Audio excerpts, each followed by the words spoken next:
doing? Don't kill me, man! Don't kill me! Don't kill me, man! I'm not going to kill you. I want you to do me a favor. I want you to tell all your friends about me. What are you?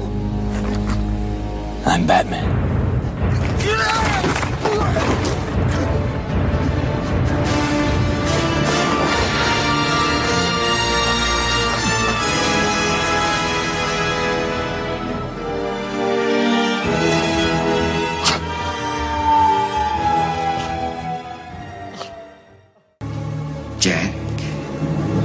Jack is dead, my friend. You can call me Joker. And as you can see, I'm a lot happier.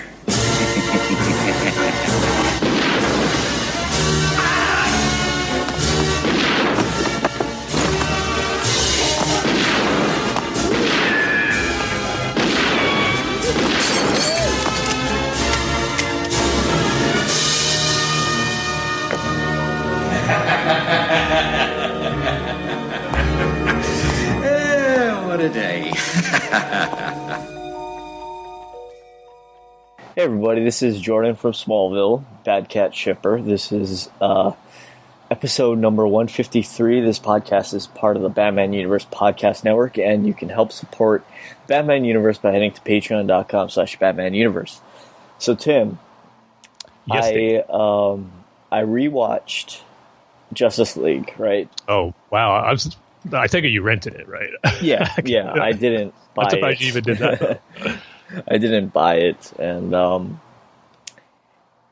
I think I have a finer grasp of where all of the DCEU movies sort of rank, right? Mm-hmm. So just going from an A to an F scale. Okay, let's see it. Man of Steel, it started off good, then it kind of ended just with cartoons fighting. So I'm gonna give that one a C+.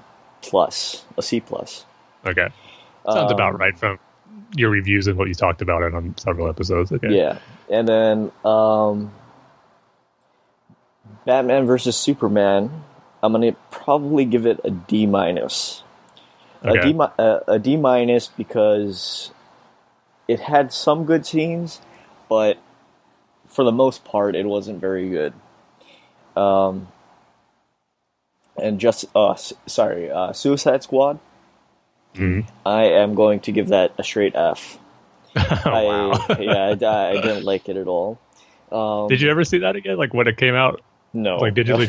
Okay, so it's still at one time. Yeah. One was enough for me. Wonder Woman, I'm going to give it an A-. Just because Nice. it didn't really have a good villain, a memorable villain, I felt. But everything, I don't know. everything besides that is great. And finally, Justice League. It's gonna It's gonna be a D-. Again. Same as BVS. Okay. Yeah.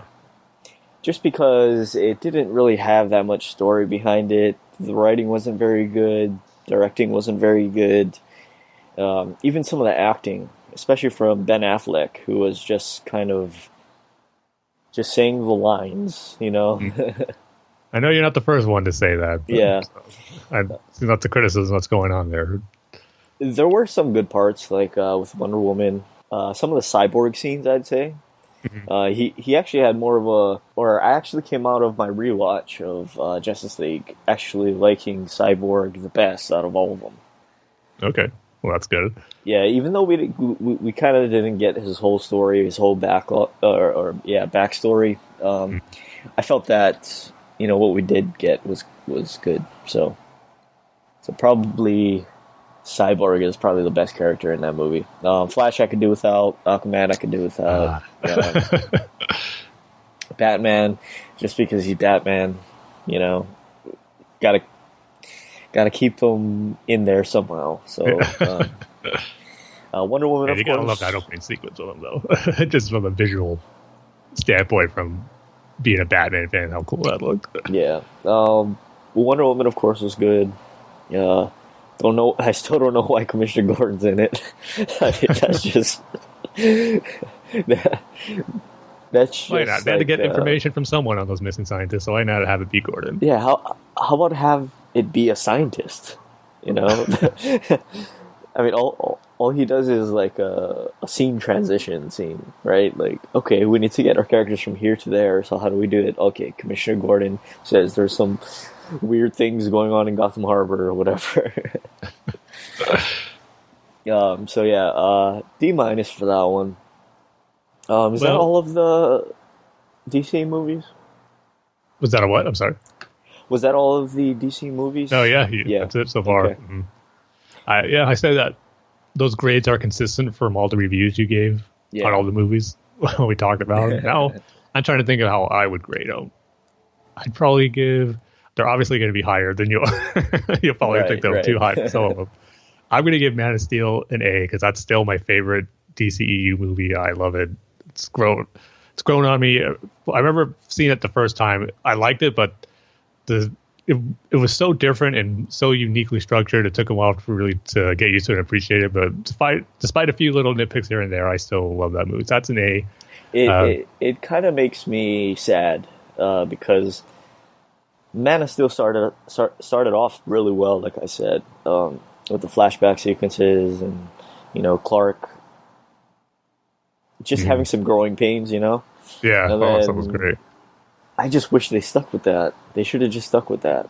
See, that's where I like that. I think they served their purpose well in the movie, and it all culminated into which I know gets a lot of criticism. I don't agree with it with a great action sequence with Superman and Zod at the end. Seeing Superman in an action sequence like that, like we had never seen before, and I ate it up. So that completed the nice package of the movie for me. Yeah.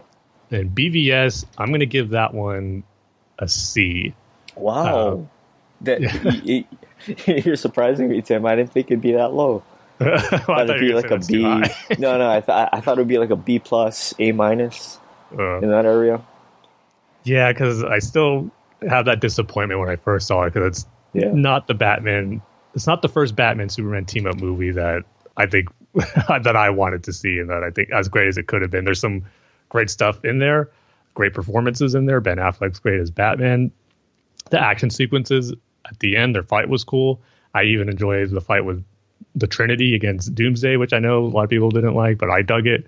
This too much of a convoluted plot to get them to fight. There's a lot of unnecessary plot stuff in there that drags it down for me. So, and plus some characterization choices with Batman and Superman that weren't the best. So, you know what I keep on forgetting about Batman versus Superman? What's that? That Jimmy Olsen was in that movie. Yeah, that's one of those things where didn't need to be.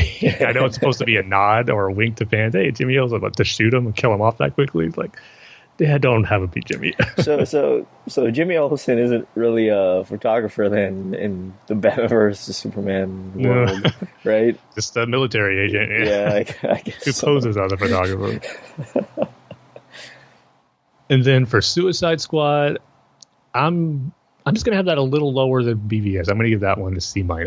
Yeah. I really enjoyed it. I know my biggest complaint about it is the main story of Enchantress being the villain and the plot device to get the team together. I thought that didn't work, but I did like the cast of characters and the performances for most of them. So yeah, I dug it still.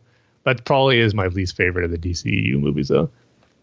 Wonder Woman is gonna get an A- for me, pretty much just because I can't put it in A because I like Man of Steel just a little bit better, but yeah, Wonder Woman's great. And I don't even think Ares was a weak villain, as you were saying. I like the mystery surrounding it. Like his presence was just there, affecting the World War I, but it turns out, he was, I forget his name, that general though, which was a cool twist. I wouldn't have seen coming if I didn't know the actor who was playing him and they revealed that he was playing Ares already. But if I didn't know that going in, I thought it would have been a cool reveal. And I did and that ending sequence too. A lot of the ending sequences of the DCU I know gets a lot of flack from certain fans. Even Wonder Woman got it. And I don't agree with it because I love that ending sequence too with Ares putting on the armor that we're familiar with from the comics. And it was just a cool action sequence. So, and then Justice League, I'm going to give that one a solid B. And it's weird. It's probably just the fan, like the DC fanboy in me. I just enjoy that movie so much. Maybe I enjoy watching it more, maybe even a little bit more than Wonder Woman, but I know Wonder Woman's a better made movie. so that's why it would get the higher grade. But I just watching Justice League again on Blu-ray, I just really dig what they did for the most part. I get all the problems that are there, the reshoot stuff, and the visual effects on certain sequences, and the different story ideas that weren't used, and all the drama that went around in there. But at the end of the day, I just enjoy seeing some of my favorite characters on screen being portrayed for the most part very well in the movie with some cool action sequences. So again, yeah, I agree that the plot is pretty thin on Justice League, but at the same time, it's so character based that the most important part of the movie for me is how they treated the characters and how they interact with each other. And I think they got that pretty right for the most part. So I'd give that one a solid B. Yeah, but even that, you see, I kind of have a problem with that because I think that the story isn't very strong in the sense of the actual Justice League, where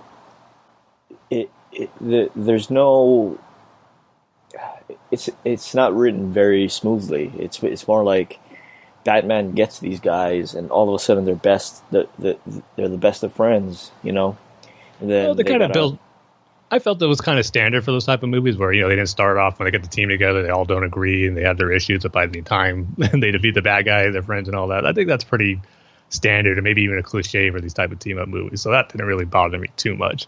But I will say this, going into Justice League, knowing what happened in Batman v Superman, I already knew was going to be an aspect of it that I didn't like, and I still don't, is that, the point of it, you're getting the Justice League team together because Superman's already dead.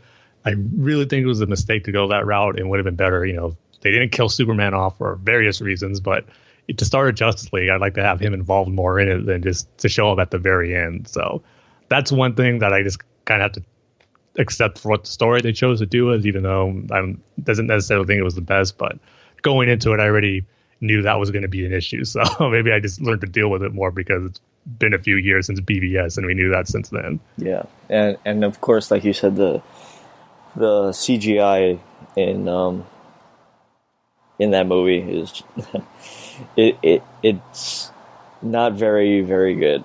It looks like a 2010 video game cutscene in some scenes with Steppenwolf. And I'll be honest though, going into it, like I just keep hearing how awful the CG is in it, and there's definitely shots where it's not good. I'm not going to deny that, but I did not think it was as bad as everyone made it out to be, or the whole movie was distracting because of bad CGI. I didn't get that feeling at all, just in a few shots though.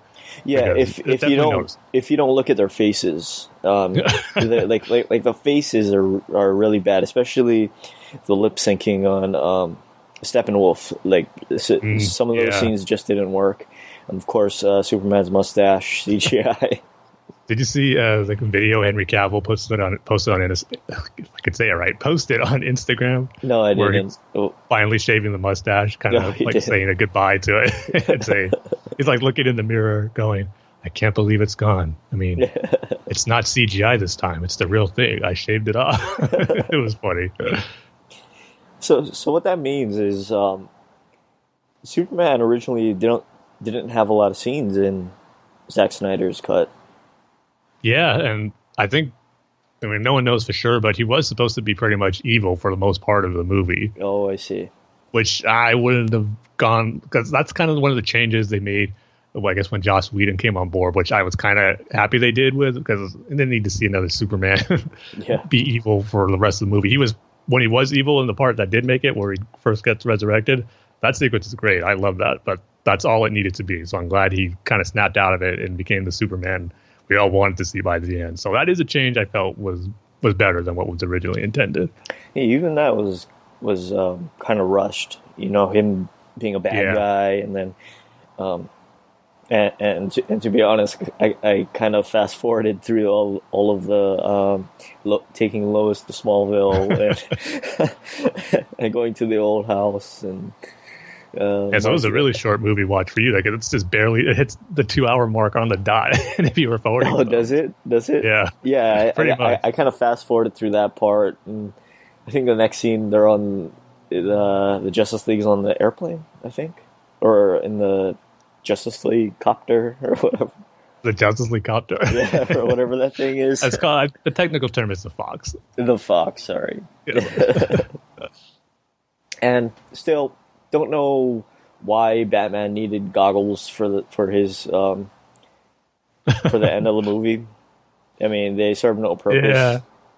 Didn't really bring anything to the team there. Yeah, because he takes them off after he leaves the Batmobile. So Yeah, I mean, and yeah. you never see them again. So that's a good point. Yeah. Also, the ending where Bruce buys the bank that bought or foreclosed on Martha Kent. Yeah. Something doesn't make sense to me, right? So you buy the bank, right? That owns the house, but Okay. you would have been a lot cheaper. It would have been a lot cheaper just to buy the house from the bank, right? And even if he did buy the bank, the house would still be the bank's property, not Bruce Wayne's property, the bank's property. You know what I mean? So I mean, how did he swing that? I mean, maybe he just wanted it to sound more impressive to Clark, to make up for all that he did. Okay. I mean, he really did buy the house and then bought the bank. Yeah, but he would still have to sign it over to Martha Kent. Otherwise, they it did would that be his too. name on. Okay, whatever. Tim. Whatever you say, Tim. See, the stuff you think about that I don't when I watch these movies. No, it just struck me, like, okay, so he bought the bank, but that's a bank asset. That's not a Bruce Wayne asset. He doesn't inherit the bank's assets. It belongs to the bank. I guess when it's all said and done, he has the final say on whatever happens. Like, I guess for these type of decisions. Yeah, I guess. So we can just say, what, let her live there. But I guess on the positive side of things, Tim, I have to say the more I watch The Last Jedi, the more it's becoming my favorite Star Wars movie. Wow. Still, I only got a few more days now until we get the Blu-ray as we're recording this episode. So it's been a long wait. It almost feels longer than waiting like the last 2 weeks for the actual movie to come out in theaters. I think it's because knowing other people already have it digitally. Well, plus too, it feel longer. Wasn't it 2 weeks you have to wait? Yes. Before the physical release? Yep. I don't know. They should have just did a worldwide, all platforms release, right? Okay. Yeah, you know how much I hate those early digital releases. Yeah. It's thankful it wasn't like Justice League where it was a month or I had to wait for the Blu-ray. I guess just my general thoughts on The Last Jedi. The final act does run a little long. When they're kind of in the bunkers and the secret hideout. Everything leading up to that could have been shortened, but besides that, I can see why people don't like it. People don't like The Last Jedi in general because it's not black and white, right? It's not good guy versus bad guy. It gets into a little gray area, and I guess people don't like that. I guess people like, okay, it's the Jedi versus the Sith. It's the Empire versus the Republic.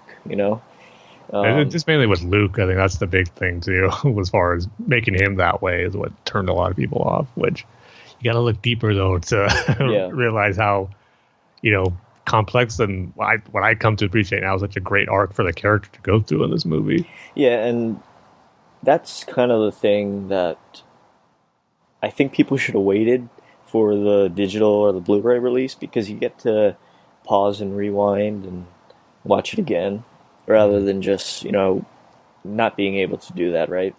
Because it definitely takes another rewatch. I mean, to at least see it twice, because I'm sure there's some fans out there who only seen it once, didn't like it, don't want to see it again. But I think it's something that requires a second viewing. Maybe it won't change your mind, but speaking from my own experience, that I know other fans who I've talked to, like second viewing, you just absorb it a little better and appreciate certain ways they went. At least for me, how in the story that they're trying to tell, how good of a story it is, even though you might not agree with certain aspects of it. Yeah, or they take care. especially if you have a hard time with the Luke Skywalker story. I'd highly recommend whenever you get your Blu-ray, or if you already have your digital release, I highly recommend you rewatch. I mean, just skip straight to it. Don't watch the entire movie. Just skip straight to the Yoda scene on I forget the island, Octo. Yeah, Octo, where he appears next to the tree. Watch that and rewatch that again, and just really listen to what he's saying, because I think a lot of people missed what he was saying, or didn't like what he was saying, especially when it comes to the Jedi. I think it's more of a miss, because especially if you saw it like opening weekend and you only saw it once, you have to get through all the clapping and cheering people were just doing for Yoda to hear what he says. So. Yeah, you're right. Because I know I didn't pick up most of his dialogue the first time I saw it. Yeah, like I just skipped straight to that scene because, I mean, especially for me, like for someone who actually liked the movie upon first seeing it, I had missed a lot in that scene, so. Yeah, I'd highly recommend whenever you get your hands on a copy, then to just go straight to that scene, because you definitely missed a lot. And if you feel the same way coming out of it, and you still don't like the Luke Skywalker story, then there's nothing that can be done. And don't waste time. Yeah, don't waste time sending on petitions and all that. Something will change it. It's not changing. I still can't believe people did that. Sent petitions, and I mean, even Mark Hamill didn't like it, right? That got blown out of proportion too. He said he didn't, when he first started filming and reading the script, he didn't agree with the direction they were taking him. But once he talked to Rian Johnson, they were actually filming the movie and doing it, then he came to appreciate what they were doing with his character and his story. It's kind of like almost like my experience, really, with the character. Not agreeing with it at first, but then coming to appreciate and just understanding better, I guess, the more you absorb yourself into the story. To how it. Yeah, so he came around on it like like other fans did too. Yeah, and it's slowly becoming my favorite Star Wars movie, Tim. Well, that's awesome to hear. I mean, it's character progression. I don't think people really give Rian Johnson the credit that he deserves when it comes to character progression, because these characters are totally in a different place than where they once were.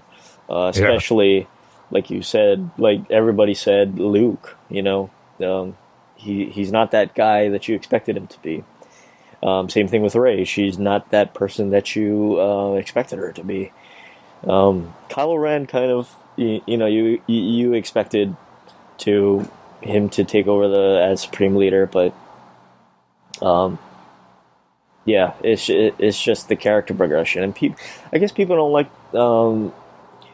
character progression and sort of the muddiness of the good guy versus the bad guy.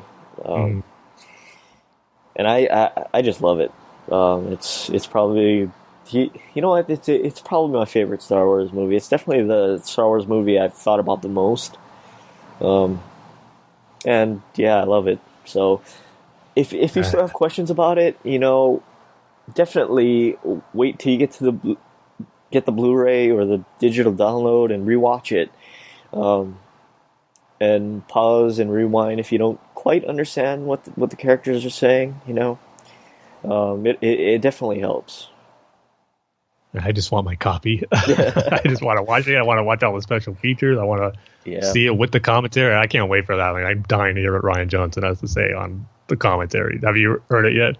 No, I haven't. I just finished the documentary. It's a really well done documentary. I've heard great things about it. It goes into everything. Even like what color. I don't know. Even like the smallest little detail is filmed. I don't know why they did it, but I was glad to see it. So awesome. Yeah. A few more days.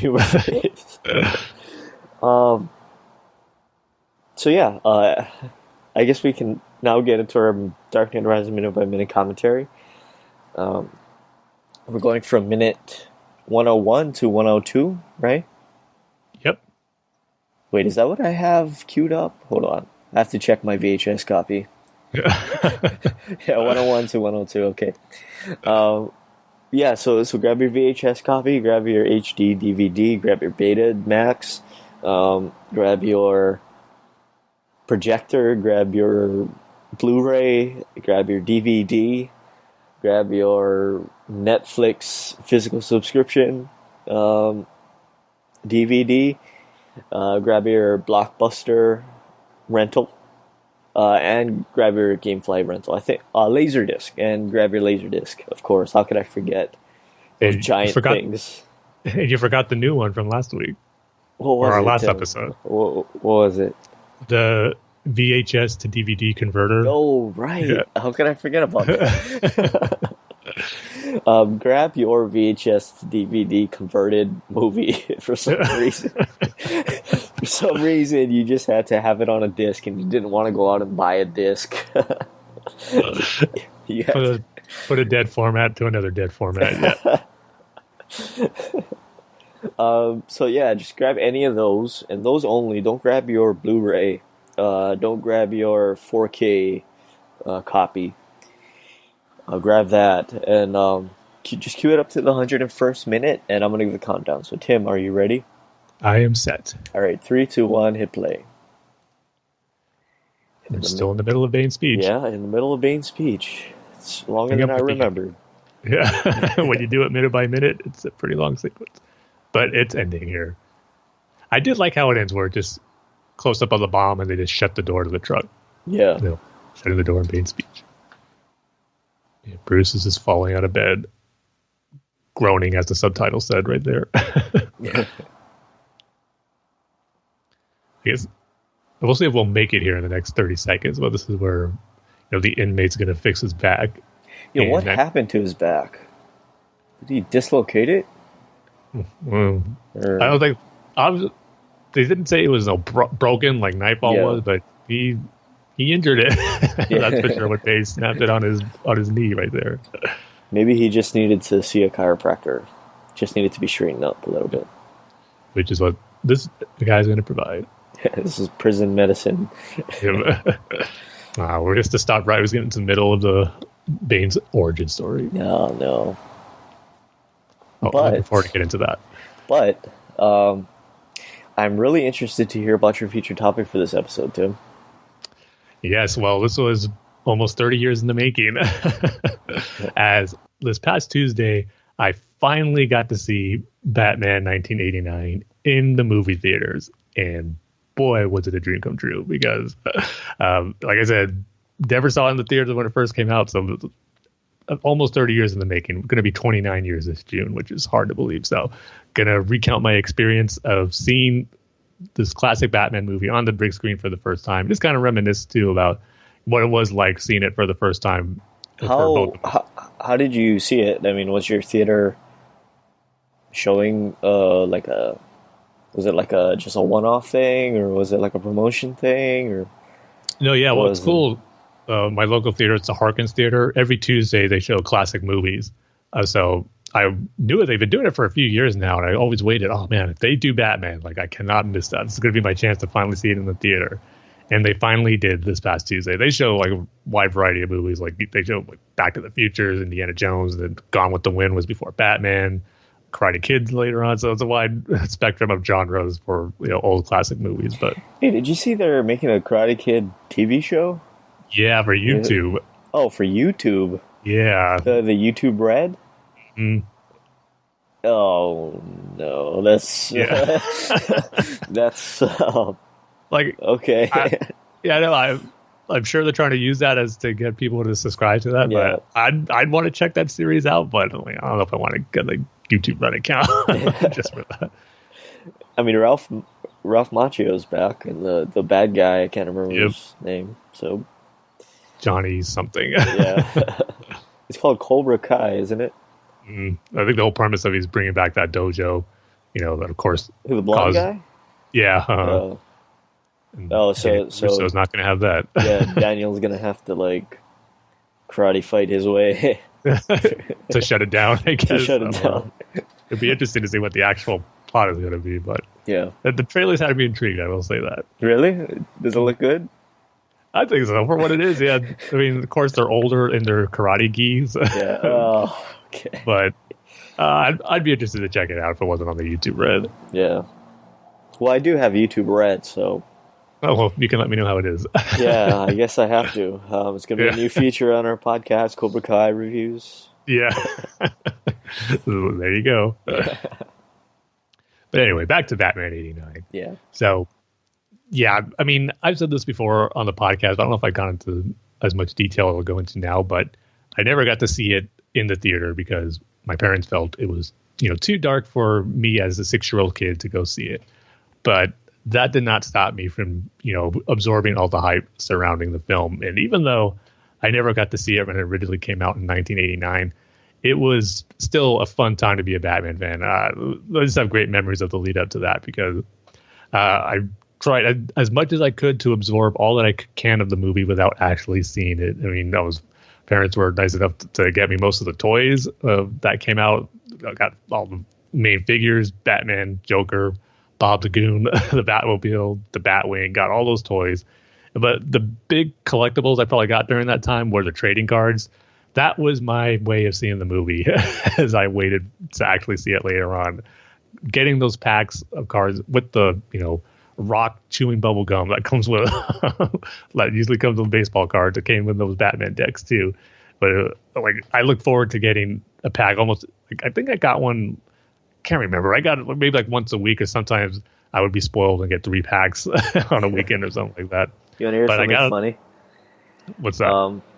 So my dad used to collect baseball cards when he was young in the 60s, I'd say, right?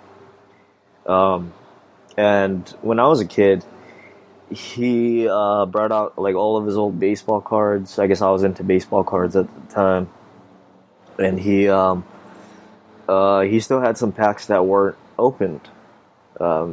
He just never opened them for whatever reason. And they still had the gum inside of them.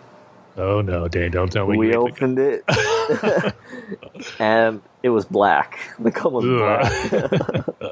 Oh man! I'm surprised it was still solid. I mean, I thought it would just melt away, but still there. Just color like that, though. I remember trying one stick of gum that came with those Batman cards, and it was just felt like it was breaking my teeth. With Really? Yeah, no, thank you. Open the pack, draw out the gum, and just see what cards I got. But I got a bunch of those cards because I ended up getting the complete set of all the Batman trading cards, and it wasn't like where I bought a box of the cards where it comes with a bunch of decks and you open up. I just collected enough individual decks to complete the set, and boy, I would look at those every day. Just I had them in a folder book in some plastic sleeves, just flipping them, putting them in order as they were numbered, trying to piece together the movie, and just remember being in awe of, man, there's a live action Batman, because I've been familiar with the Adam West show during that time, but seeing it like this, falling in love with the costume, the black suit, and the Batmobile through those cards and the toys, it was just, I was mesmerized by that. So that was my absorption of Batman 89 content before the movie came out. But as the movie got closer to release, I just remember trying to do everything I could to see any clip footage of the movies on these different TV shows, whether it was Siskel and Ebert and their review, or Entertainment Tonight, or even local news talking about the buzz around the movie and the lines for it. I just remember it felt like a special moment when I actually got to see footage of the movie for the first time as that little kid. And some of the moments that stick out to me, like some of the early clips they showed, would be the alley fight sequence when Batman's fighting Joker's goons as Vicky Vale's taking the photos from above, and then Joker and Vicky Vale at the art museum where she throws the water at his face and he says, I'm melting. Those are probably the first 2 scenes I've ever saw of the movie, that they showed as previews. And I just remember thinking, oh man, this looks so cool. I just can't wait to see it. Why can't I see this movie? It just looks so amazing seeing Batman like this. And then also I would have other family members who've seen it, my uncle and I think my grandfather, they saw it. So sometimes when they would come over, I just go, oh, you got to tell me all about Batman, what happened? I didn't care about spoilers back then, Dane. So I knew that the Joker died, how he died, and all that stuff. But I was just like trying to get as much information as I could about the movie to like actually saw it. But then the movie finally came out on VHS, and I didn't realize. I looked this up. It came out pretty close to the movie release, almost how movies do it nowadays. Because you remember back like during the mid 80s, late 80s, and even 90s, how movies took forever to come out on video, like almost a year. Yeah. But Batman came out in November, once that same year in '89. Once it came out in June, so that was a pretty quick turnaround. But it felt like a long time for me as a 6-year-old kid. So, and I don't even know if my parents rented it right away when it came out. They might have waited. That I'm not sure on. But they rented it. My dad had to watch it first to know what parts he'd have to fast forward for me not to see. And the only part I remember him fast forwarding is when Joker burned that mob boss with his buzzer. But other than that, I think we made it through the whole movie and just ended up loving it as I knew I would. But there was always something missing where, as a Batman fan, my one big regret is never seeing all the main Batman films in the movie theater. Because of Batman 1989 not being able to see it. And they might have had like special screenings later on that I just wasn't aware of and maybe were too far. But this is the first time where I really was aware that there was going to be a screening of it. It was, right in my backyard, and like I just could not miss it. So this past Tuesday, I got to see it, and boy, it was everything that I hoped it would be 29 years in the making. It was just so cool to finally see this classic Batman movie on the big screen. And I probably got there a little too early because when I got there, it started at 7 and I got there like around 5:30, because with these classic screenings, I'd never been to one before. And I figured, there might be these hardcore fans for these movies, especially for Batman, who would get there early and, want to have a good seat. So I got there like at 5:30, but they were still showing Black Panther in the room that was going to show Batman. It was like at the end of it. So I got to see the end of Black Panther again, which was cool. Helped pass the time by. It's weird how they let you in. Yeah, I was kind of surprised, actually, because I just handed in my ticket. You go, theater 18 on your left. I go, okay, expecting, no movie to be playing. I would just be waiting either outside or in the theater, just waiting for the movie to begin. But the door was shut. I saw, Black Panther's still playing. No one's there. Okay, I'm going in. Nobody was there? Yeah. So it was like no. I meant like no worker was by the door or anything. Looking for my ticket. So I just walked in and saw the end of Black Panther. And so for the Batman 89 screening, was it packed? Was there a lot of people there or not so much? At first, I thought it wasn't going to be, because probably in the first hour I was waiting, it was like just me and a few other people. But like once it hit 6:30 and there was about a half hour to go, it filled up pretty nicely. I think the only seats that weren't available were the ones at the very bottom, like the front row seats. So it was a packed house. And wow. Yeah, it was fun to see it with a crowd. Like, again, that's one of the experiences I've never had with this movie. And I don't know, it was hard to do, but I tried really hard to make it like, okay, I just really want to take myself back to be that 6-year-old kid who's never seen Batman before. And I was dying to see this movie. Never got to see it in the theater. I just want to try to capture that feeling of what it would have been like for me to see some of my favorite scenes, of course, knowing that I've seen the movie numerous times, but just to really embrace how special it's going to be to see some of my favorite moments on the big screen. And I got to say that it did have an effect on me where I geeked out on certain points of that. Oh, this is so awesome to see these moments here on the big screen for the first time. Just right off the bat, that opening title sequence, it's one of the best and coolest Batman opening titles ever. I remember seeing it for the first time wondering, man, what is this? I always thought as a little kid, it's like we're in the Batmobile, we're going through the Batcave. That's what I thought the opening title sequence was. But I just love how, of course, you got Danny Elfman's amazing classic theme, bursting through the theater speakers, which sounded great. And then I love how it just goes into that Batman logo, and it just gets you ready that, you're in for something really special as a Batman fan, especially back in 1989. And again, that's one of the feelings I was trying to capture watching it in the theater, just, really embracing of how cool this is going to be. And the opening titles, did that right away once the movie started. But seeing other moments in the movie, like Batman's introduction, where he takes those two thugs and you get the classic "I'm Batman" speech, and then the Joker's entrance. I just love that entrance of the Joker. That's one of my favorite Joker scenes ever. Just coming back to Grissom's office.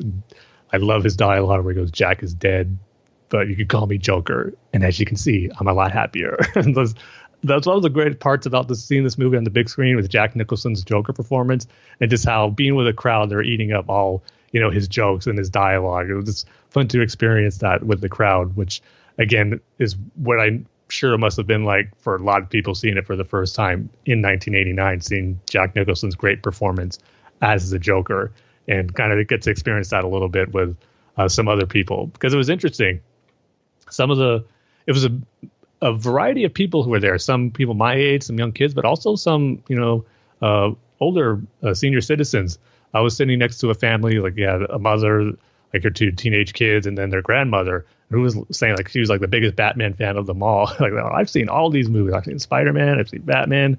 So I just wanted to recapture seeing this movie again, which is pretty awesome. So I just love it was a wide variety of different people to experience it. Some seen it for the first time because the lady I was sitting next to saying, "No, I never saw this one in the theater," or "I don't remember seeing this movie at all. So this is my first time seeing it," and just everyone really enjoying it. So it was just a great experience overall. And yeah, again, some more standout scenes of seeing it on the big screen for the first time was the Access Chemical sequence. That was the only moment in the movie that I did see on the big screen before. Because I think I said this before. We went to, like, during the time Batman was out. I don't remember what movie we saw, but it was like some family-oriented movie. But my dad took me to peek in a little bit for the screening of Batman. And I got to see a little bit of the Access Chemical scene as a 6-year-old kid, and just being mesmerized by it and just wanting to stay, like, did not want to leave. But of course he had to. So seeing that sequence in full, it's my favorite sequence of the whole movie. So seeing that on the big screen for the first time in its entirety was really great. And then the museum scene where, just the get-go where Joker and the goons start messing with the art pieces, hearing Prince's song, his conversation with Vicky Vale, Batman breaking through the window from the Batmobile chase. Just love that whole sequence. And that was great to see that one on the big screen as well, too. That was one of the highlights, or a sequence I just couldn't wait to see after Access Chemical. So just overall, I just loved my experience.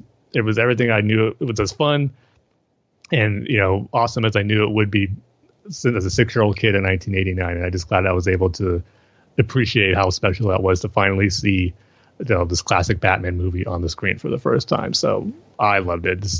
I wouldn't say it made me appreciate the movie anymore because, I've seen it numerous times. It's 30 years old. I still love the movie despite some story choices at the end, but to be immersed into it like never before was just an awesome experience. So I'm glad I could finally check that off my list as stuff I wanted to do as a Batman fan. I have finally seen Batman 1989 in theaters, and it was great. Yeah, I still haven't. I still haven't seen it in theaters. Yeah, because you're younger than me, Dane, and I know I was too young to see it. Yeah, I would have been 1 year old, Tim. I don't think. Wait, when did it come out? Sorry, 1989. June. Okay, so I would have been I would have been 8 months. 8 months old. So yeah, a little too young. And your parents weren't the type to take their babies to movie theaters, right? No. Thankfully. What I don't get is, you said how your parents had problems with you or taking you to see Batman '89 because they thought, I guess, it would have scared you or something. Yeah, too dark, too violent for a 6-year-old kid. Yeah, I guess my parents had no problem with me seeing Batman Returns because they took me to go see Batman Returns. I remember going to see that movie, so yeah. So, do you remember when you did first see Batman 1989? Was it after Returns? Yeah, definitely after Returns. It must have been early 2000s, 2002, 2003. Oh, okay. I think. Wow. Yeah, it wasn't until much later. I think whenever it came out on DVD the first time. Okay. Whenever that was, because I remember buying it. I want to say 98 Because I remember that's when I first saw it on DVD. Oh, okay, so way earlier, I think. Yeah, must have just gotten it mixed up then, because I remember buying it, and that was the first time I ever watched it. How was your view going into it? Because obviously you probably had to hear about, how important it was and how great it was for its time and all that, being, this first really great Batman movie. Did you have any expectations going into it, or did you just see it because you like Batman? Here's the thing. I thought Batman Returns was the first movie. Despite saying Returns in the title. Yeah, I thought Batman Returns was the first movie. I just thought they named it that. Okay, I guess kind of like Superman Returns. And I didn't know that there was a Batman '89 at the time. I thought it was just, okay, so Michael Keaton only did one movie, and that was Batman Returns, and that was a great movie. And so, I had no idea that there was a Batman '89, despite the fact that when we did go to see it, right, I guess the movie theater at the time didn't have the current cardboard cutouts of Batman Returns. Okay. And so they used the old Batman '89 cutouts. Oh, wow. with the Joker smile. Uh-huh. And so I thought Joker was in it, and I was like, oh, I guess they didn't put Joker in it. And I was just under the impression that they just didn't put Joker in the Michael Keaton Batman movies. Man, talk about false advertising. I know. Theater, man. Yeah, so they didn't have the old or the new cutouts, so they used the old cutouts. But yeah, so going into the movie, I didn't know that there was a '89 movie. I thought that Batman Returns was the first movie. So what was your first reaction when you saw it? Did you think, oh man, it's better than Batman Returns, or you did not like it as much as Batman Returns since that was your first? Well, you see, like, I was a huge fan of Batman Returns, so I was like, how come they don't have, where's Catwoman? Where's Penguin? Where's Shrek? I mean, I guess Shrek is dead, but, where are these people? So, like, I didn't know that this movie came before Batman Returns. So, yeah, well, I guess I had a really bad experience. Yeah, man. So how many viewings did it take you to fully appreciate the movie just on its own turn? Well, like, it kind of started to make sense to me. Like, oh, okay, so that's why they had the Batman '89. The Joker cutout, with the smile. When I went to go see Batman Returns, because Joker was in this first movie. This movie comes before Batman Returns, right? I was like, oh, okay, and that's when I started to appreciate it more. I don't know if you ever got the anthology box set of the 4 Batman movies. I know it would probably be a hard purchase to justify with Batman and Robin and Batman Forever as part of the box set. But the documentary that's on there, especially for the Burton films, are really good. And even the Schumacher ones, because you get more insight to what went on with those movies. But after I got home from seeing the movie that night, I wanted to watch that documentary on Batman 1989. And I forgot how good those were. It's called Shadows of the Bat, like the cinematic journey of Batman. I believe that's the title, but it's just really cool of how it all started from Michael Uslan trying to, get the rights to tell, a dark, more, realistic Batman type movie to move away from, the notion of it being a goofy comedy like the Adam West series was. So just seeing how, it pretty much was a 10-year production to get that movie made, and just everything that went on with it, from getting the right producers involved, studios involved, writers, directors, finally leading up to Tim Burton, the casting, all that stuff is just really, really cool, and just, makes for a fascinating watch to see how much, I guess, I don't know if struggle might be too much of a, harsh word to get the movie made, but I just guess the ups and downs that went with getting the movie finally made, like taking it 10 years. So it was really cool. I forgot how good and well documented, that special feature was on it. And another cool thing too that's on those box sets is they have a deleted, storyboard sequence of the role Robin was supposed to play in the movie. I don't know if you've seen that. I'm sure all the stuff's on YouTube. Damon Wayans, right, was supposed to play. He was in Batman Returns. I'm not sure if he was the choice in '89, but like the whole sequence of it was kind of doing a little Dark Knight Returns here, where Batman or Bruce would ride a horse through the streets of Gotham, and then like Alfred would hand him the bat suit. He changed into the Batman costume, and he'd be chasing Joker getting away on a car. And during the middle of that chase, the Flying Graysons were performing, their act. I guess it was an outdoor circus act or for some festival going on in Gotham. At that time, the Joker would ram through it and end up killing Dick's parents there. And that's how he followed Joker in the chase as well. And he meet up with Batman, and that's how they come to beat. It wasn't the best story idea to introduce Robin, but what's cool about that sequence on the special features on the Blu-ray and DVD is that you're seeing the storyboards, but you're hearing the voices of Batman, Joker, and Robin during that sequence.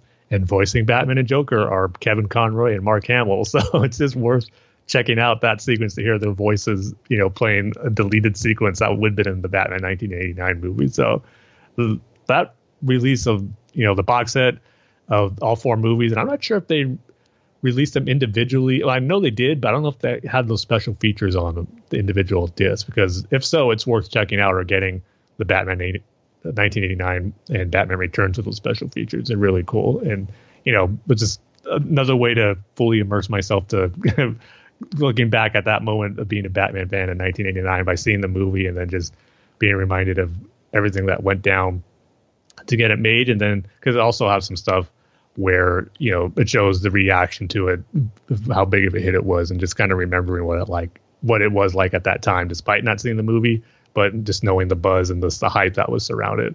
It was really cool. So yeah, it was an awesome experience. I'm glad I finally got to do it.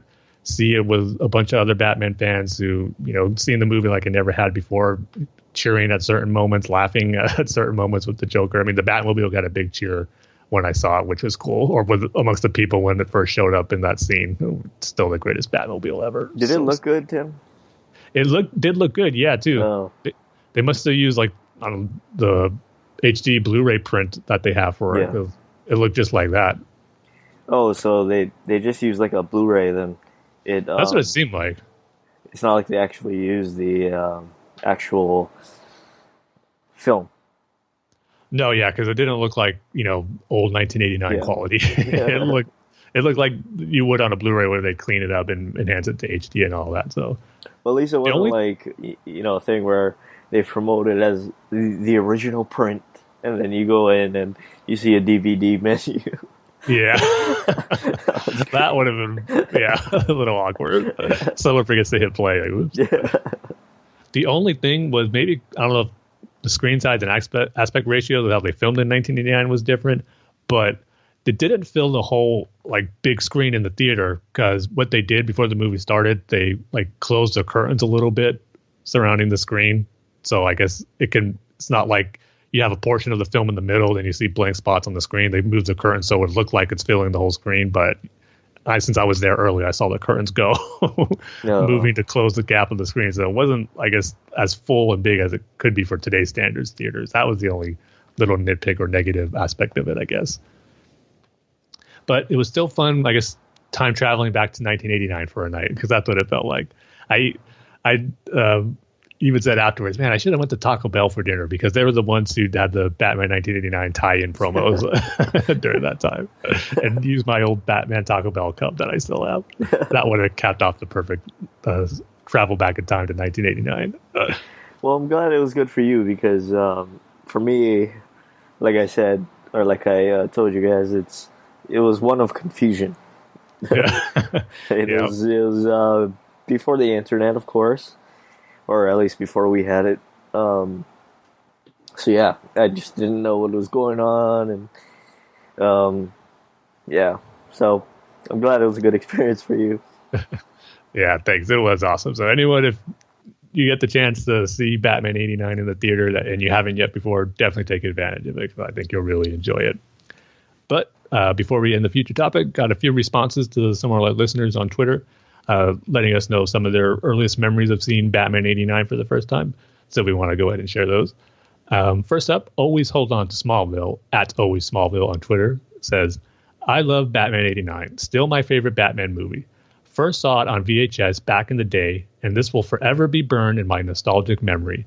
And he sends a link of the little advertisement that played before the VHS release, which was for the Warner Brothers catalog, which had Bugs Bunny trying to pitch you to order Warner Brothers products like Batman ties. And I totally agree with what Always Smallville means by that, because that was the first thing I saw when we popped in that VHS, was that Bugs Bunny advertisement for Warner Brothers catalog. Talk about taking you back to the 80s, a commercial for a catalog where you had to order merchandise, bro. I totally forgot that VHSs used to do that. They used to put, company promo things on there, and trailers for movies that are also coming out on VHS in front of them. I totally forgot. Takes forever to forward. Yeah. I did not forward that Bugs Bunny catalog promo. I liked it where they had to draw a little Batman necktie, and I always wanted that tie. But yeah. But here's what would you use it for, Tim? That is a good point. Yeah. Just to have. But the best part is Jordan also responded to Always Smallville's tweet there.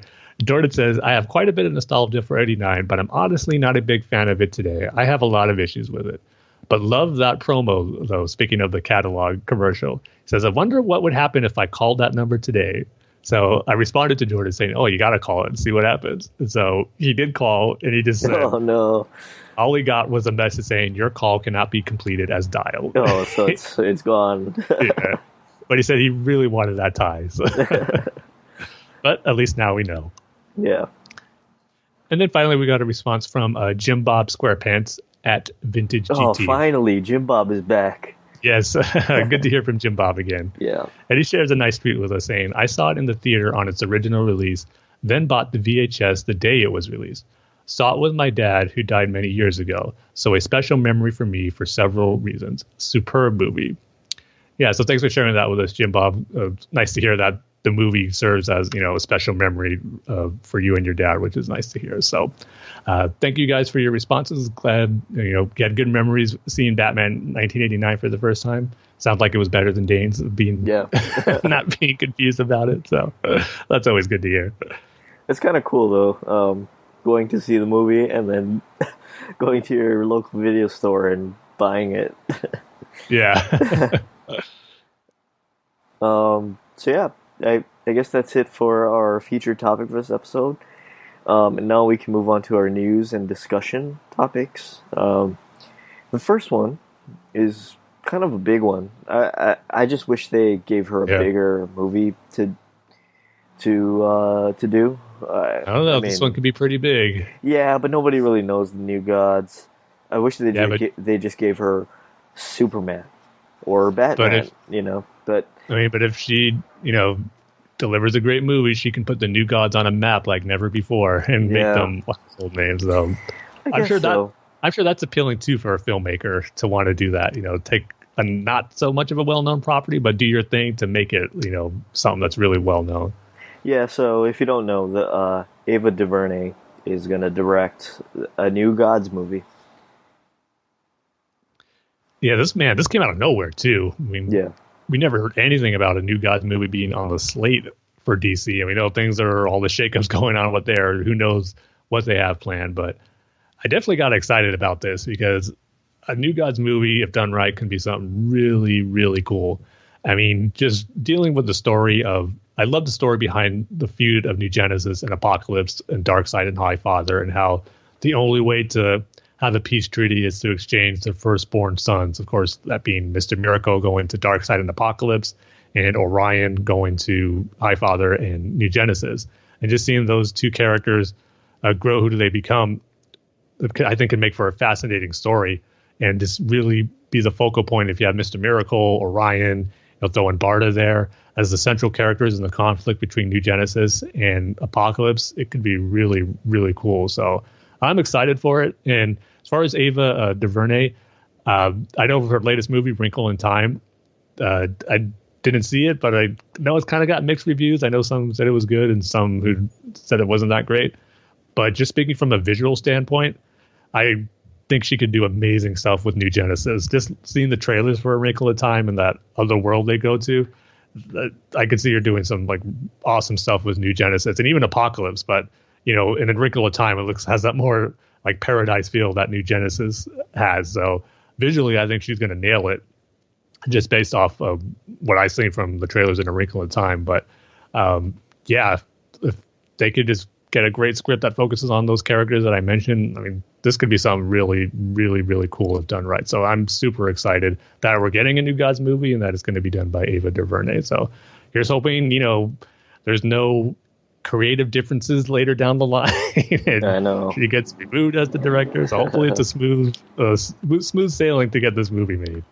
And I saw her Twitter account, and how did she get just Ava? Like at Ava. It's yeah. If you don't know her Twitter handle, it's at Ava, AVA. How did she get that? I know. Maybe she was on Twitter like right Day when one. It started. Yeah. She was able to secure that handle, because that would be a pretty basic one. You think a lot of people would try to go for. Right. Yeah, I haven't seen Wrinkle in Time, but I did see Selma. But she didn't write that; she just directed that. So, and I like Selma. It's a really good movie if you haven't seen it. So I'm sure she'll do a good job with this. I just wish they gave her a bigger movie. Hey, I mean, if this does well, I mean, kind of maybe she could be in the same boat as Patty Jenkins, where she'll just be in demand and hopefully have the pick to do whatever she wants later on. But I forgot to mention too, I think in the report by Deadline it says right now she's just going to direct New Gods, but will work closely with the writer. I think they're still looking for a writer.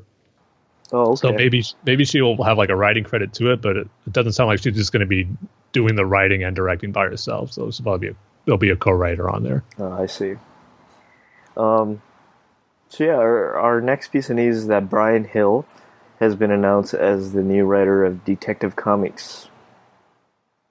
Yeah, so we knew James Tynion was, leaving the book pretty soon, and they didn't announce who the new writer was, but now we know it's Bryan Hill. And someone I'm not too familiar with his recent work. I know right now he's working on Wildstorm book, Michael Cray, and he says he's working on books like Postal and Cyberforce, and he's also a writer for the Ash vs. Evil Dead show.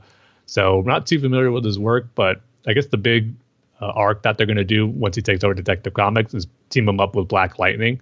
So that should be interesting to see Batman with him, of course, with their Outsiders history. So nothing that gets me overly excited about it, but just good to know who's going to be taking over from James Tynion, which gotta say is big shoes to fill ever since Rebirth starts. So hopefully Bryan Hill can, continue what James Tynion started. While we're on the subject of comics, the Justice League roster has been revealed for Scott Snyder's run. Looks like Jim Chung and Jorge Jimenez. Is that Jimenez? Yeah, I'm bad with pronouncing names, so yeah, sounds right to me. It looks right. So. Well, I know Jim Chung is Jim Chung, so Jorge Jimenez will be joining Scott Snyder on the Justice League comic book in June. Yeah, I love the pieces of art that DC decided to release for showing the covers of them. And the big thing that has me excited about, this roster that Scott Snyder chose for the main Justice League book, it's pretty much the Justice League animated series lineup with the addition of Cyborg and Aquaman. And I think that's awesome because you got, of course, the big three, Superman, Batman, and Wonder Woman. Hawkgirl.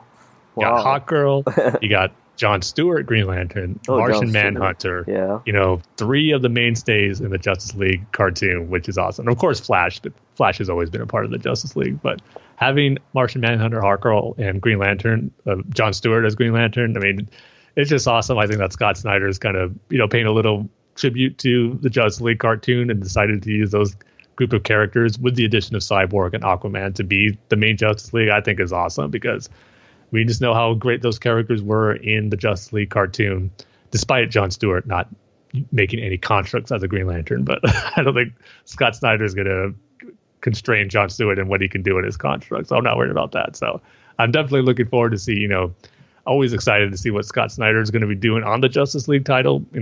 I guess, I should say I am excited right now, but got to temper it a little bit depending on what happens at the end of Dark Knight's Metal, because I know that story is going to factor into the new Justice League, so we'll see how that wraps up. But yeah, this roster has me excited because I just think it's going to be great seeing these group of characters who I'm so familiar with through the Justice League cartoon now be brought together again in the comics. I think could be something really cool. So I'm more excited for the book, even more so now with this roster reveal. I like that second cover. Yeah. Especially that Batman drawing where he's kind of in the shadows. Yeah, I love the looks on everyone's faces. Batman, Superman, Hawkgirl even. This is a really cool drawing. And Flash is doing yes move. Yeah. It looks like. Yeah, like a pose, like, yes, I did it. And that's Barry Allen? Yeah. Okay. All right. And that's it for our news and discussion topics. So now we can get on to our conversation with Alex / listener feedback. And we do have an email from Jordan, right? Yes, we do. Okay. You want to read that? Yep. Got it right here. Okay. Jordan says, "Hey, Tim and Dane and Alex. I loved your feature topic on episode 152. It was really interesting to hear your guys' look back at all the villains that Batman the Animated Series introduced you to. For me, there are only a few. I think I talked to you guys about this before, but I'm not sure. Since I was born in 1998, midway through the new Batman Adventures run. Way to make me feel even more old, Jordan." Yeah, no. I was born in 1988. Yeah, so we had 10 years before you. And Tim was born in 1972. Hey, don't make me sound older than I already am. More accurately, 1983. 83, right. Because I missed out on Batman the Animated Series as it aired. However, I did have a handful of episodes on VHS as a younger kid that I watched a ton. The villains that those episodes served as my initial introduction to are Man-Bat on Leather Wings, Scarecrow, Nothing to Fear, and Tony Zuko, Robin's Reckoning. I still have, one of those DK Batman encyclopedias as a kid. And much like that artwork you were talking about, Tim, that encyclopedia introduced me to a lot of Batman villains before I had actually seen them in any movies or TV shows or read stories about them in any comics. As I mentioned, the animated series The Batman is what made me a diehard Batman fan. Much like what Batman the Animated Series did for you guys, The Batman is where I got to finally see many of the villains from the aforementioned Batman encyclopedia actually in action, and where I got introduced to even more Batman villains. It's where I saw Bane, Firefly, Cluemaster, the Ventriloquist and Scarface, Clayface, Killer Croc, Hugo Strange, Ragdoll, Solomon Grundy, Gearhead, Maxie Zeus, Black Mask, and the Terrible Trio for the first time. As I said, that series is responsible for me for becoming a diehard Batman fan, and I love it so much. I'm on board with Kristen Wiig being cast as Cheetah in Wonder Woman 2. Truthfully, I haven't been a big fan of Wiig in anything I've seen her in, and I'm having a little bit of trouble seeing her as Cheetah. But I trust Patty Jenkins, and I trust DC. DC has had an amazing track record with casting going back to even before the DCEU, so they've earned my confidence with that. If Michael Keaton, Heath Ledger, Ben Affleck, and Gal Gadot have taught us anything, it's not to judge a casting announcement until we actually see the actor in action, and that's exactly what I'm going to do. I'm eager to see what Wiig brings to the role of Cheetah, and I'm glad that it looks like Cheetah will be the main antagonist of Wonder Woman 2. I'm excited about Batman and Mr. Freeze Sub-Zero coming to Blu-ray. Well, since I've gotten digital, I'm actually more excited that it will presumably be coming to digital platforms in HD as a result of that. I love this film. Pretty much anything DCEU did with Mr. Freeze was pure gold, and this is no exception. Which, if I remember right, I should be getting that the same day Last Jedi comes out. So I'll have a few movies to watch that week. So which one are you going to watch first, Tim? Well, it's actually, I probably actually won't watch Last Jedi till the weekend, but I'll be watching the special features first when I first get it. So yeah, the definitely. first thing I'll probably see is the documentary. No, watch the Andy Serkis, or where they just kept Andy Serkis in the scenes. Okay, yeah. Watch that first. Tell me how great that was. Yeah, I make and just what I see. Then watch the the documentary. Okay. Was kind of disappointed with the deleted scenes on The Last Jedi. I thought they'd have don't more. say anything. Don't say anything. I know what a few of them are, but I want to be totally surprised on the rest. It's okay. Okay, so if I say my general thoughts on it, will it spoil anything for you? Just don't say what they are.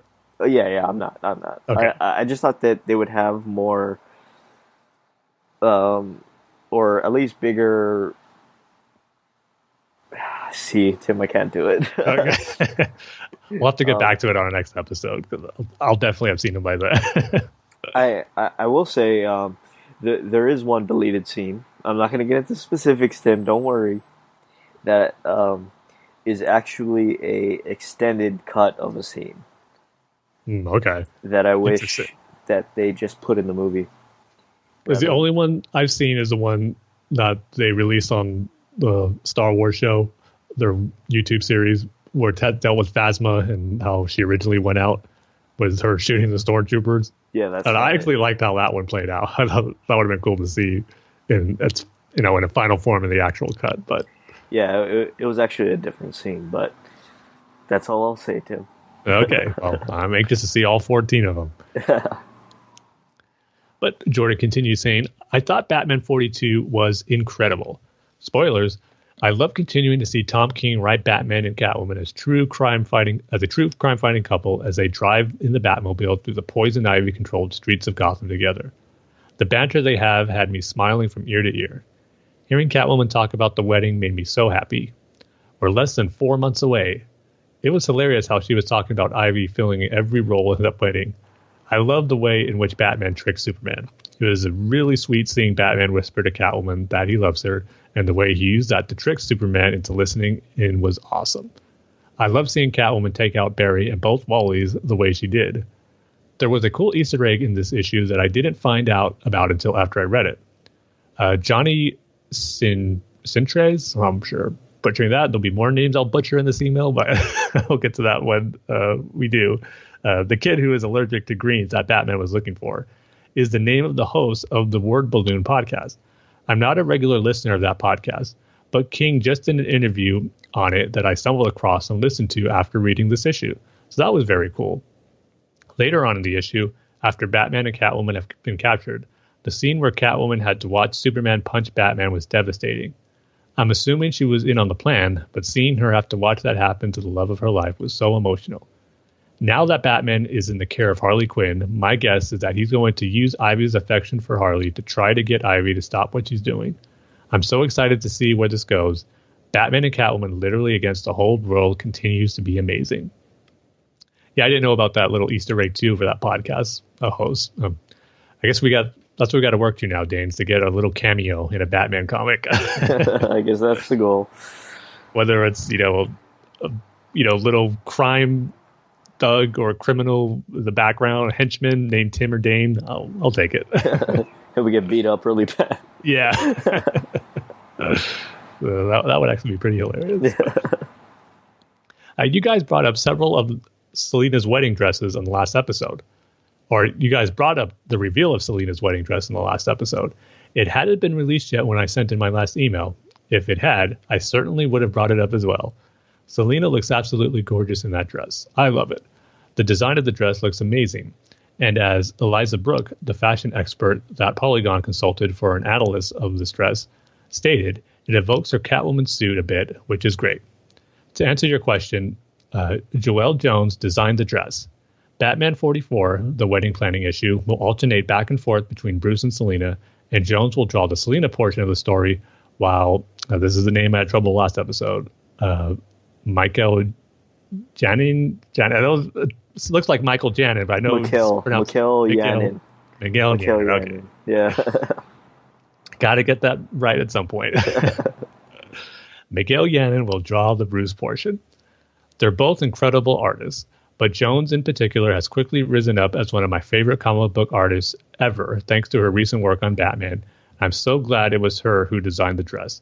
And I'm also so glad that she will be working on this issue that I was already massively anticipating.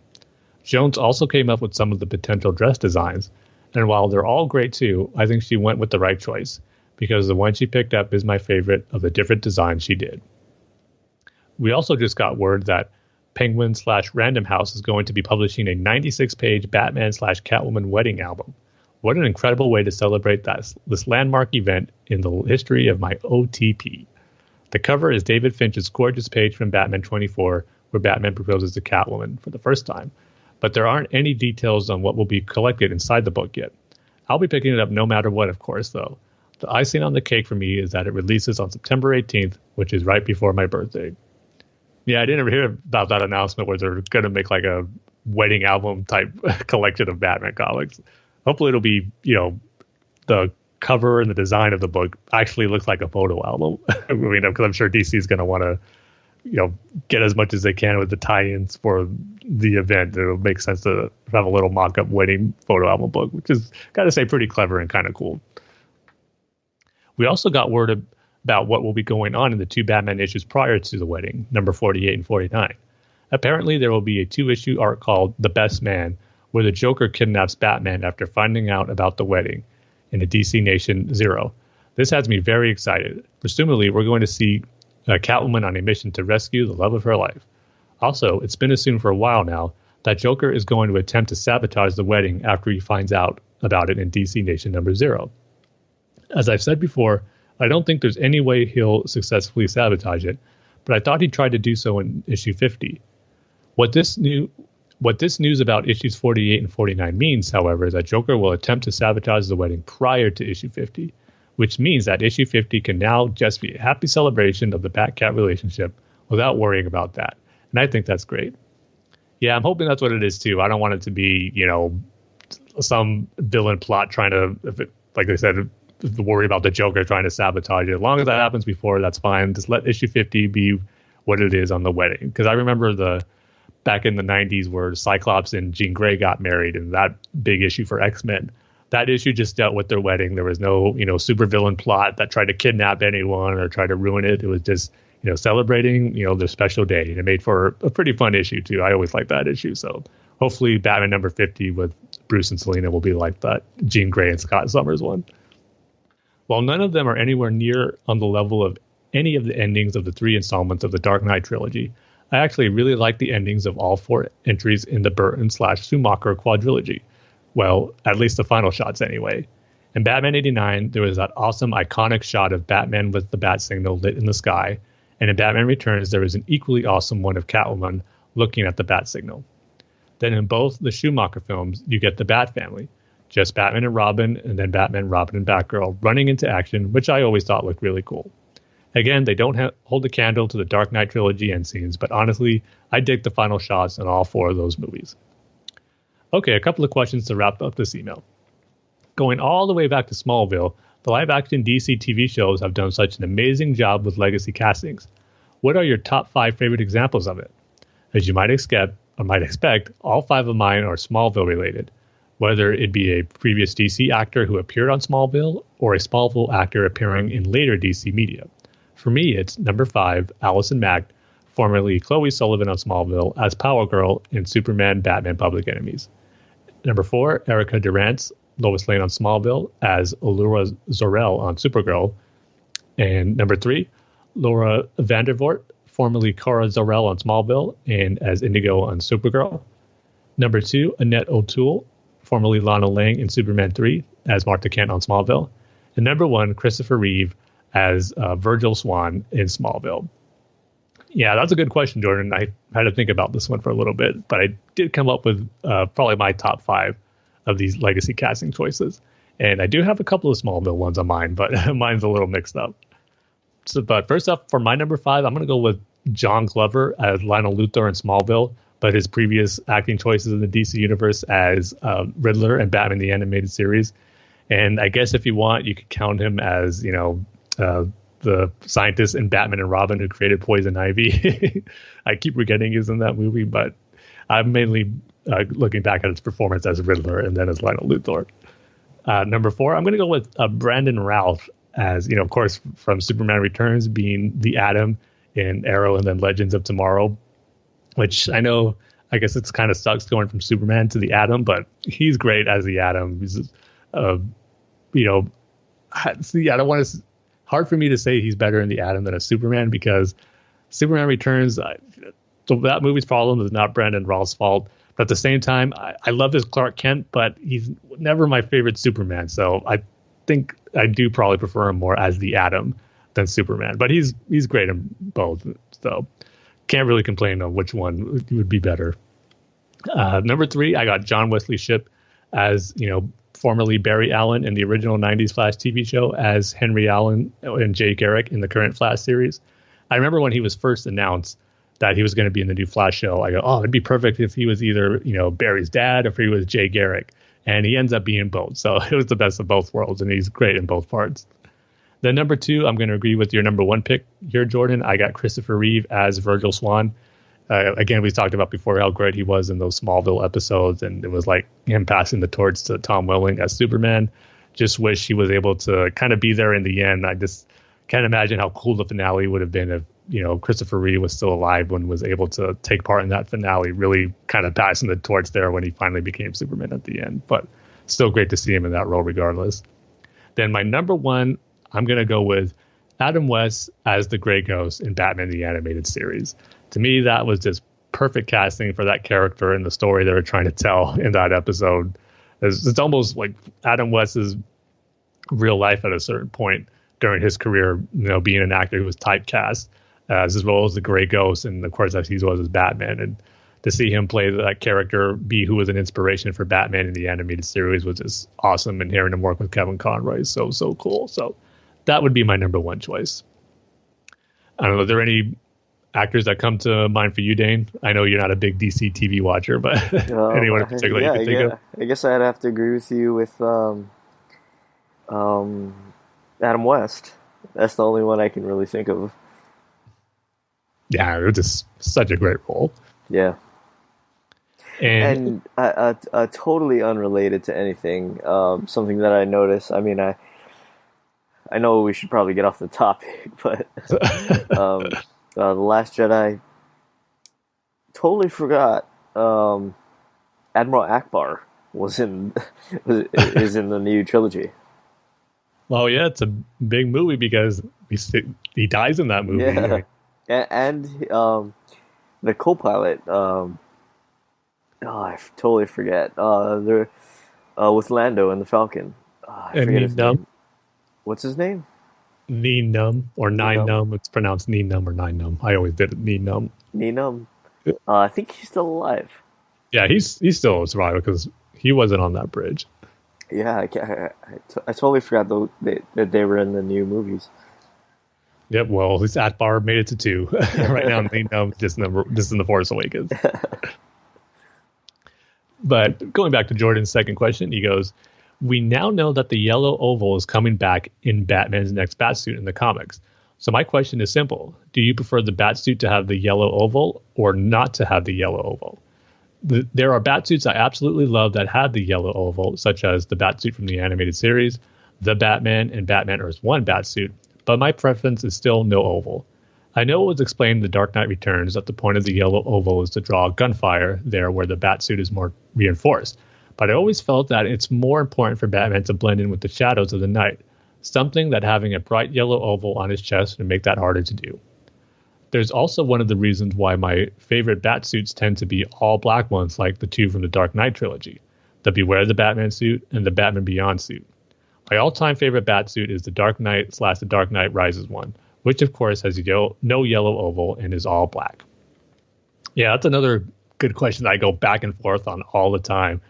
I mean, good thing to think about as I just saw Batman 1989 in the theaters because I love that suit and I love how it has the yellow oval on there. And right now I'm kind of leaning towards that. But at the same time, I love it where it's just the plain bat symbol, like how it is in the new Batman Adventures and Justice League animated series designs for Batman. I love how it looks there. So I go back and forth on those all the time. But since I'm in a Batman 1989 mood right now, I'm just going to go with the yellow oval to answer your question and pick a favorite. Yeah, it really depends. I really, really liked Jason Fabok's Batman in The Dark Knight. I think pre-New 52, was it? Yeah, I believe that was. Yeah. Yeah, I think. He did work on the New 52 as well, so it could have been both. Yeah, I really liked his take on it. But then again, I also liked the no, just black, the black Batman symbol, like how he is in the comics now, or Christian Bale, his bat suit. So, really depends how it's drawn or made or, whatever. So, yeah, I guess like you guys, I go back and forth. Yeah, and I just love also too going back to Batman '89 how that's all they needed to use for the poster and like the video cover. Like it doesn't say Batman on there; it's just the bat symbol on the yellow oval. That was just so iconic that design of the bat symbol was another great thing about Batman '89. The design they had and used for that poster because the symbol is actually a little different in its costume, but the one they use on the posters and the video covers and all that stuff, that's probably my favorite Batman logo design. I just love how that looks. I think the art direction in general in the Burton Batman movies is pretty good. Yeah, Yeah. if not great. Yeah, if not great. So That's it for Jordan's email. Okay. Thanks as always, Jordan. All right, Jordan. I will disagree with you on most everything, but thank you for sending in your email. So now I guess we can move on to our comic book reviews, right, Tim? Yep. All right, so for this episode, we have Batman number 43, Detective Comics number 976, and Batman TMNT 2 number 5. So, Tim, what is our rating scale going to be? How about packs of or sticks of chewing gum Dane finds in his baseball cards that are all black? That are all black. Yes, 30-year-old chewing gum. So, yeah, that's going to be our rating scale. So, Tim, wherever you want to start. All right. Batman number 43. Picking up where obviously Jordan just talked about in his email where Batman is under the care of Harley after being punched in the face by Superman and being brought back by Poison Ivy. And I was kind of surprised that actually this looks to be it for the Everyone Loves Ivy story arc. It comes to a nice resolution at the end, but pretty much Batman being in the hospital and Catwoman still with Poison Ivy, they're still working out their plan. I mean, it seems like things aren't going Batman and Catwoman's way, but it looks like it's all part of the plan. Because Catwoman is talking to Poison Ivy, like she's with her in person, but Bruce is talking to Poison Ivy, through all the people she's controlling, like Harley, Superman, and Supergirl who are in the hospital room, and just trying to get her to stop doing what she's doing. But Poison Ivy's still believing, she has to change the world. She's still feeling regret for what she did during the war of jokes and riddles.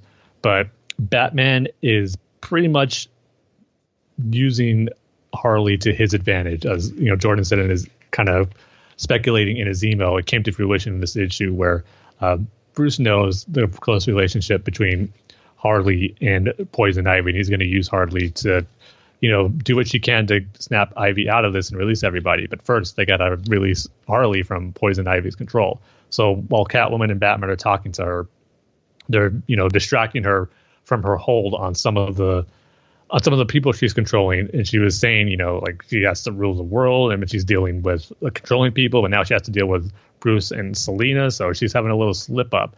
But that's where Catwoman says, you're supposed to be distracted. That's part of the plan. She's like, what plan? And then Catwoman just kicks her right in the face and knocks her out for a little bit.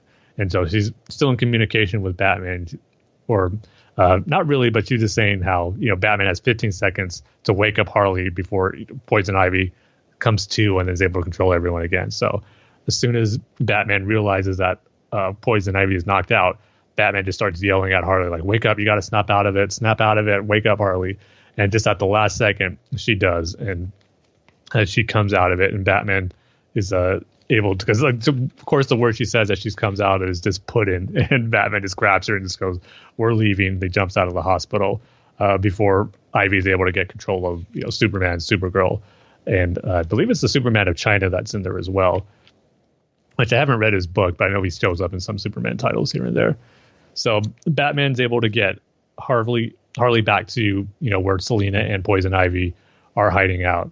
And, Harley does what Bruce and Selena were hoping to. She's able to get through to Poison Ivy. And I do like how, it really shows their close friendship and how it's being brought into this story that, of course, all know started from Batman the Animated Series episode Harley and Ivy. And that's one thing that, sometimes we don't give too much credit for, because we know, of course, the series introduced Harley Quinn and she became one of the most popular DC characters ever. But her friendship with Poison Ivy is something that transitioned into the comics and other stories pretty nicely as well. So I'm glad it's being used here to, kind of get snap Poison Ivy out of this. And it makes sense that Harley would be able to do it. But the big thing that's able to convince her to release her control in the world is that her guilt of killing these two men in the war of jokes and riddles ended up not being true, because as Selena is kind of telling Poison Ivy to move on from killing them, he's like, there's nothing you can do. They died. And, you just have to, leave them be and move on.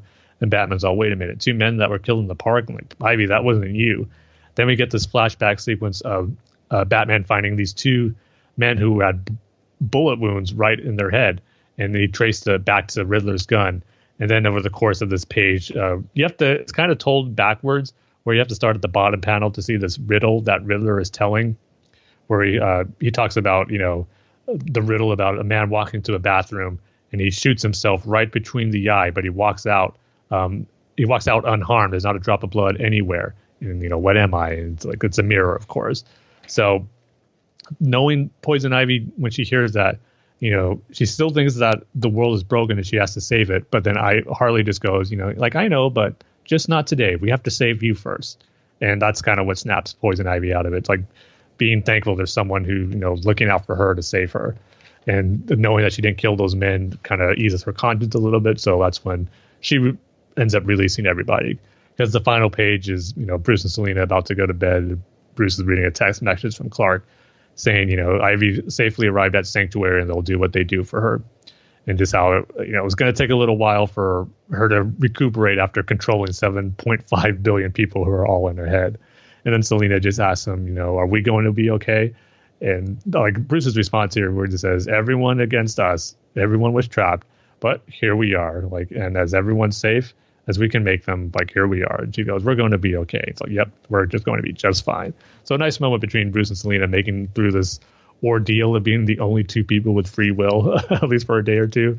So yeah, this whole story, it wasn't bad. At the same time, it wasn't great. It was just, a solid story to get a Poison Ivy, and just another instance that's going to strengthen the relationship between Bruce and Selena, which I think is the main purpose that it's serving. So I'm going to give this one 3 out of 5 30-year-old sticks of chewing gum and baseball cards that ended up being black. That ended up being black. And next up is going to be Detective Comics number 976. This one's still dealing with the aftermath of, Batwoman shooting Clayface and her pretty much being kicked out of the team. But this issue, it continues off with some great character moments here. And I like how it started off with a flashback sequence of Cassandra Cain as Orphan stopping these criminals of, child traffickers. And just a great action sequence and her standing up to fellow children. I just like how these thugs just think, they can handle her, just another child coming to save some children. We'll be able to stop you, no problem. Then she just mops the floor with them and just takes them out easily. But there's this one guy who has these electric powers, which, causes a little bit of trouble. Not too much. She's able to take him down, but or she's able to hold him off but not take him down fully. And that's where Clayface shows up and just smashes him with a mallet-shaped fist that he made through his clay powers. And, of course, that's obviously where I knew it was a flashback sequence, because he was still alive here. And it ends up this is being something that Orphan is thinking about as she's in a session with Leslie Tompkins, just trying to see where her mind's at and hope to get her through this rough time. And, Cassandra is just saying, I'm not good.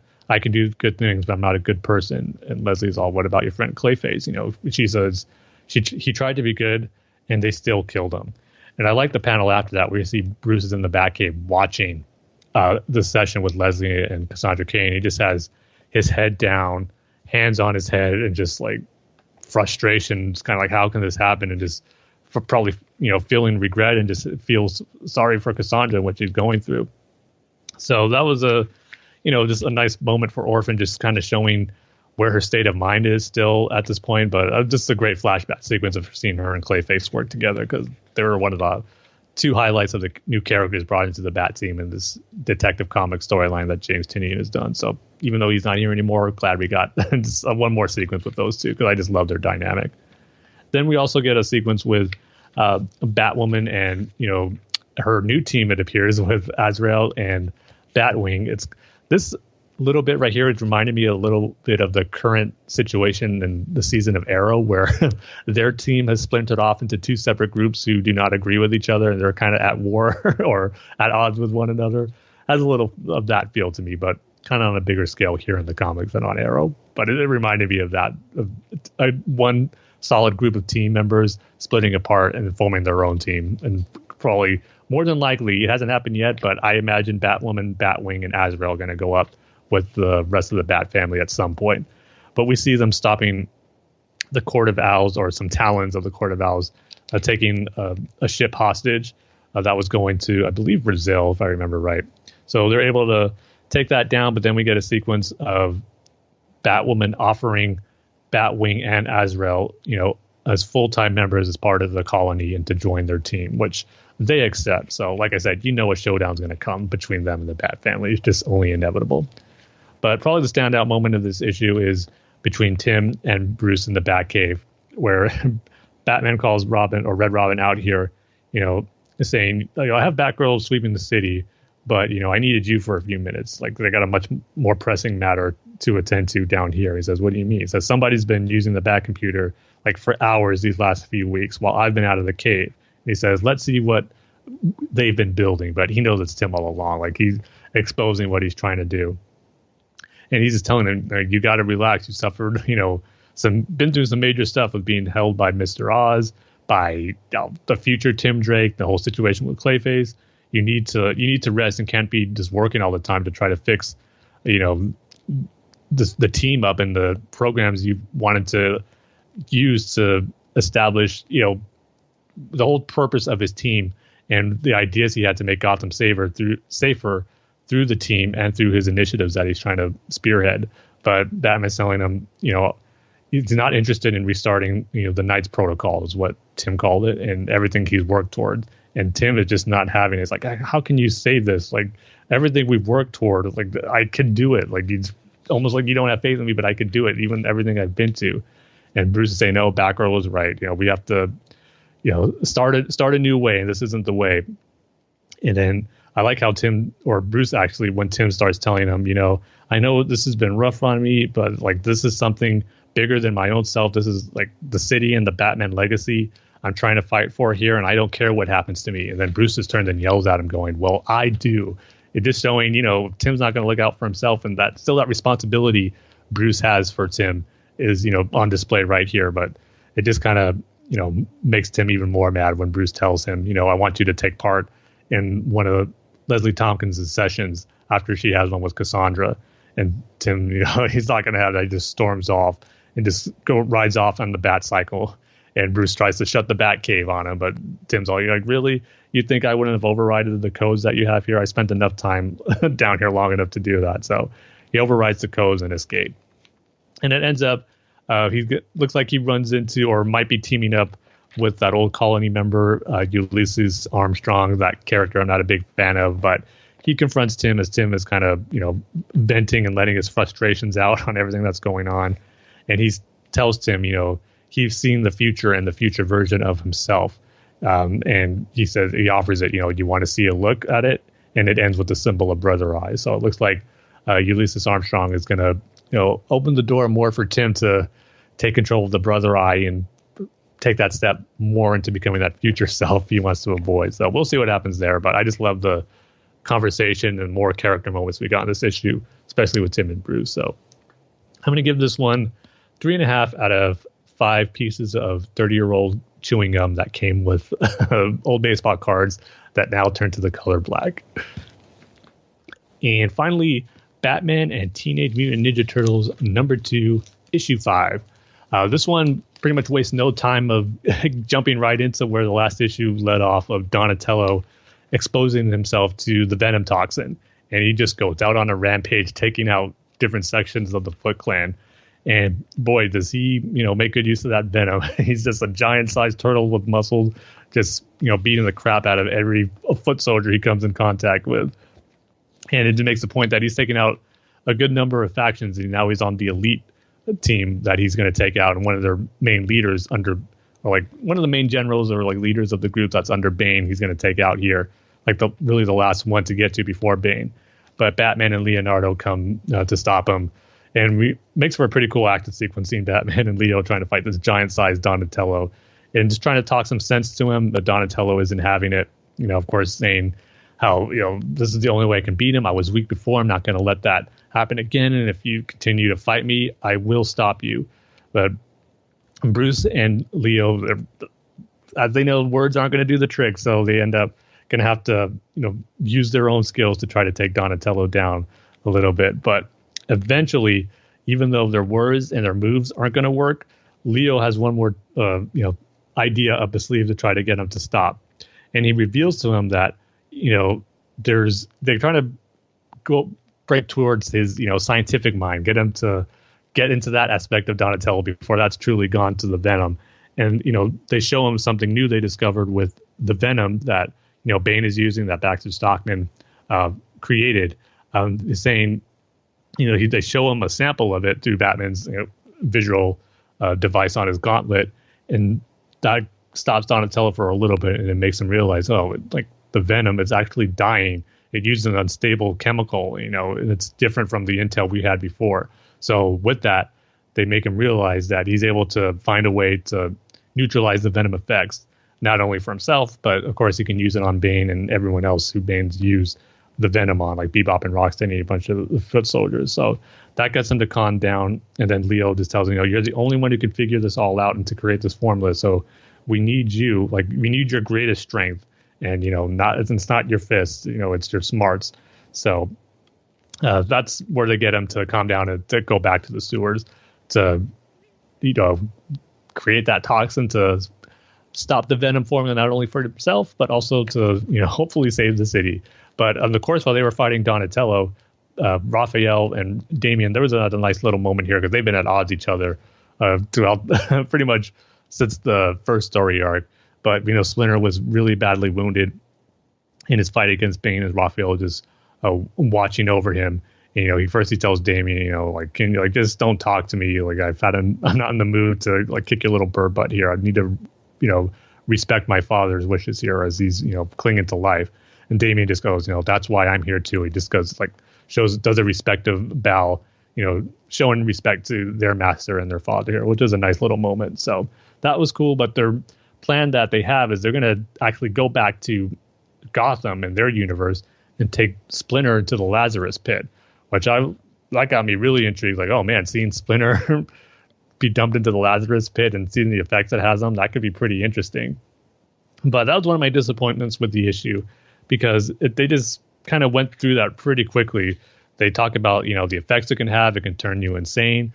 And I was like, oh man, is Splinter going to be, a threat for a little bit? Are they going to have to fight him? Is it going to be, made younger and rejuvenated like Ra's al Ghul usually is? But they just glance over it and they say, as Donatello and Batman and Leo get back to the sewers, Splinter, Raphael, and Casey Jones, and every part of the team is already there, healed up. And I was like, oh man, they just glanced over what happened to Splinter. But I did just do a quick recap saying, it's kind of cool. That's why I have a hard time with this. I wish we got to see more of the effects of the Lazarus Pit, but the story reason makes sense because Splinter is a wise martial arts master, someone who meditates and, just has tons of experience and takes martial arts to another level. And he goes, through my, through my intense training and Zen meditation, I was able to resist the effects of the Lazarus Pits of making me insane. And we just get this one panel of him and Nightwing and Batgirl and Raphael and Robin taking out these Man-Bat ninjas. So he came out of the Lazarus Pits with no effects at all. So I wish there was more to it with him in the Lazarus Pit. I think that could make for a cool story, actually, like a younger Splinter rejuvenated coming out of the Lazarus Pit. But the fact that he was able able to control the madness that comes with it. I think this speaks to how cool his character is as a martial arts master. So that was a little bit of a, good and bad for me at the same time. But at the end, Donatello was able to, reverse the effects of the venom. He creates that formula. First, he uses it on himself. He goes back to normal and, kind of apologizes to everyone about, what he did.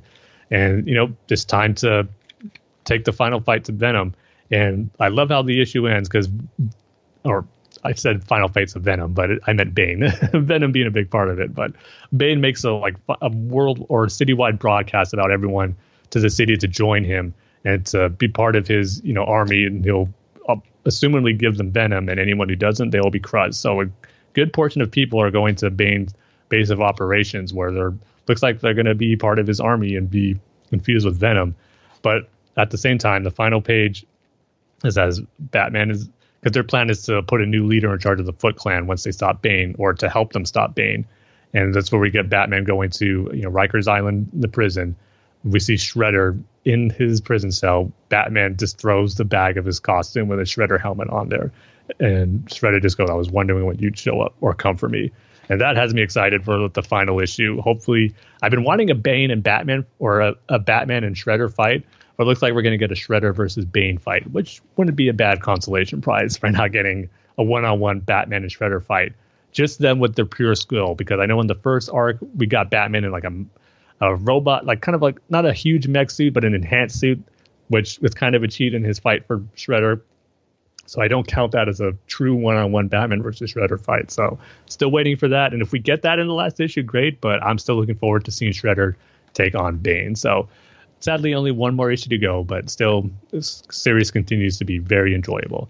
So probably not quite as good as the other 4 issues we've gotten in the second story arc, but still, like I said, very enjoyable and entertaining with some great character moments. So I'm going to give it 3.5 out of 5 30-year-old pieces of chewing gum and baseball cards that, turn to color black due to being so old and disgusting.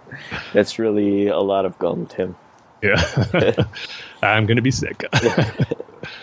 So yeah, that's it for us. Just go over to the BatmanUniverse.net, Facebook.com/BatmanUniverse. Twitter handle is @BatmanUniverse. The show's Twitter handle is @BatFans Podcast. If you want to email the show, you can email the show at batfanswithoutpants@gmail.com. Tim's Twitter handle is @TimG311, and my Twitter handle is @DaneSaysBanana. Yeah, so that's it. What do we say at the end of every single show, Tim? We gotta say, we love each and every one of you with all of our bad hearts. All of our bad hearts. So with that, we'll see you guys next time. See you later.